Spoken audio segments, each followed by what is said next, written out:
marquant dans le chapitre 5 du livre de la Genèse. D'abord, c'est cette liste de noms, on pourrait la trouver inutile, la descendance d'Adam jusqu'à Noé. Ce qui est frappant, c'est que dans cette liste de noms, eh bien, il n'y a pas ni Caïn ni Lémec qui sont dans la fin du chapitre 4. On voit simplement certains enfants de certains hommes qui vont donner de Adam jusqu'à Noé une descendance choisie. On voit ces personnes énoncées.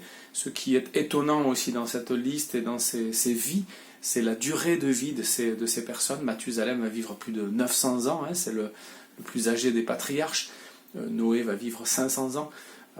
Voilà, on a vraiment un âge impressionnant qui peut nous troubler. Scientifiquement, on se dit quand même que c'est un peu étonnant et que ça ne tient pas la route. On pourrait simplement penser bien que ces patriarches sont encore près de ce moment où ils sont partis du jardin et que leur proximité avec cet événement-là leur fait vivre plus longtemps. Et puis on sait qu'à un moment, Dieu va mettre une limite à cette vie, cette longue vie. Il y a tellement de méchanceté qu'il faut certainement limiter cette longue vie.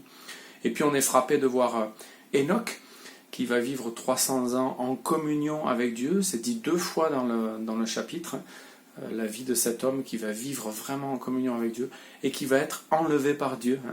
On ne parle pas de la mort d'Enoch, mais de son enlèvement.